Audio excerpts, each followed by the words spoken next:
look at the birth and infancy of the Connecting Communities Planning Grant Program. In 2009, staff embarked on a new initiative to create built environments where walking, biking, and public transportation can become viable options for everyone.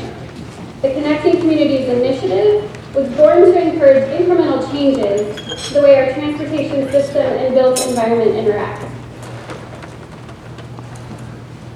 Up until this time, investments were mostly auto-centric, and it showed, as you can see here.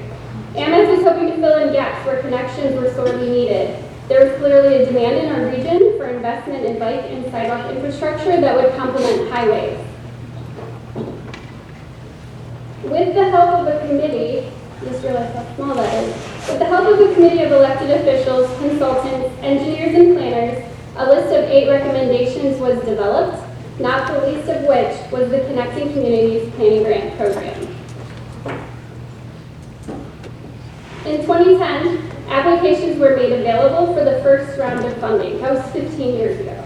AMATS received 17 applications from our communities, eager to look at bicycle and pedestrian improvements. We had our work cut out for us. With the help of a planning grant task force, AMATS Policy Committee approved of 2 $50,000 grants.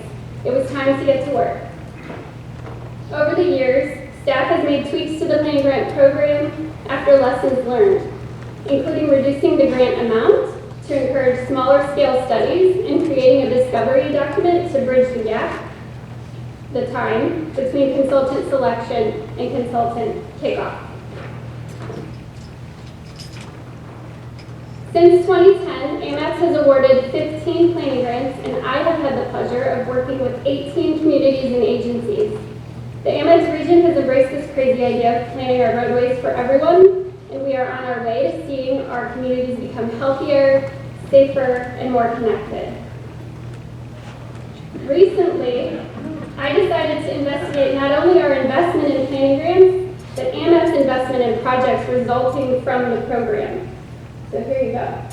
I was amazed to discover that AMATS has awarded well over $17.5 million to projects recommended from our little studies.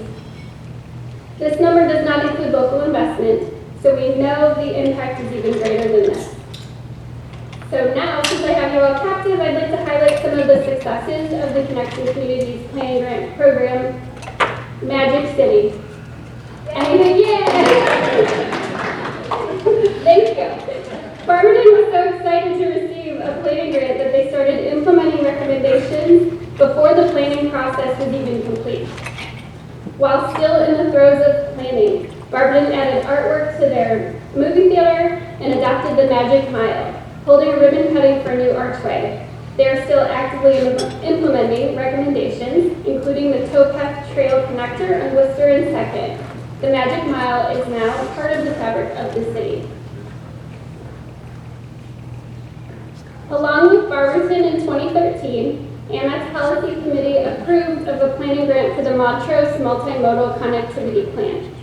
This study looked at making improvements for pedestrians and transit riders, as well as access management, signage, and corridor aesthetics. So you could say this study was ambitious. Still, a crosswalk was added almost immediately to the intersection of State Route 18 and Acme, the Acme Shopping Center. Additionally, a sidewalk was added on State Route 18 from one end of the study area to the other. And just this summer, a sidewalk was added to Cleveland-Massillon Road. In addition to what has already been built, AMATS funding has been secured for a sidewalk on Springside Drive. Other AMATS planning grant recipients have received funding and are awaiting the construction of their projects, including sidewalks and a shared use path on both Arlington Road in Green and Darrow Road in Stowe, as well as multimodal improvements on State Route 59 in Kent and Franklin Township. As we gear up for our 8th round of funding this winter, it's motivating to look back at the progress we've made and the impact we have had. With several years left here at AMATS, I hope to continue the work we have done to make our region better connected for everyone.